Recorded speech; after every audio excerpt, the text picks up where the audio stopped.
భాగ్యరేఖ అనే అంగన్వాడీ టీచర్ అమ్మకు ఓట్ల డ్యూటీ వేసిండ్రు.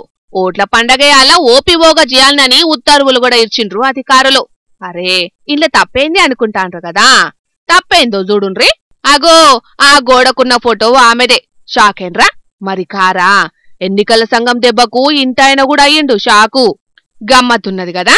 2021 మే 21 తారీఖు నాడే జీవించిన మహిళను 2025 డిసెంబర్లో పెడుతున్న సర్పంచ్ ఎన్నికల్లా డ్యూటీ చేయాలనని ఆర్డర్ వేసిండ్రట అధికారులు.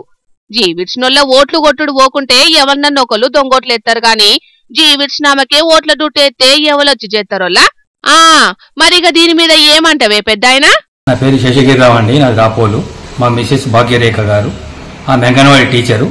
ఆమె 2021 మే నెలలో కరోనాలో చనిపోయింది. ఆమెకు ఇప్పుడు ఎలక్షన్ డ్యూటీ వేశారు. ఎలక్షన్ డ్యూటీకి లెటర్ వచ్చింది. ఆమె 21 చనిపోతే ఆమెకి ఎలక్షన్ డ్యూటీ ఎలా పడుతుంది? నాకు వాట్సాప్లో కూడా వేరే వాళ్ళ వాట్సాప్లో వచ్చి అందరు అనంగా విన్నాను. నేను కూడా వాళ్ళ వాట్సాప్లో చూశాను. అది ఎంతవరకు కరెక్టో, అధికారులు ఏం పని చేస్తున్నారు, ఎంత పని చేస్తున్నారు, వాళ్ళు ఏమేమి చేస్తున్నారో మాకేం అర్థమైతలేదు. అగో ఇంటికి లెటర్ కూడా వచ్చిందట. వికారాబాద్ జిల్లా పరిగిలైంది గిట్లా. ఇదేం చిన్న ముచ్చట కాదొల్లో. ఓట్ల డ్యూటీ చెయ్యాలనంటే ఒక్కో ఉద్యోగి 4 దిక్కుల ట్రైనింగ్లకు హాజరు కావాల్సి ఉంటది. అసొంటిది గింత సోయి తక్కువ పనెట్లా చేసినట్లు అధికారులు మరి. ఇదే కాదు, పరిగి అడవిళ్ల బల్ల పెద్ద సారుగా పనిచేసిన పదవి విరమణ చేసిన కనకాచారి అనేట ఆయనకు కూడా ఓట్ల డ్యూటీ వేసిండ్రట.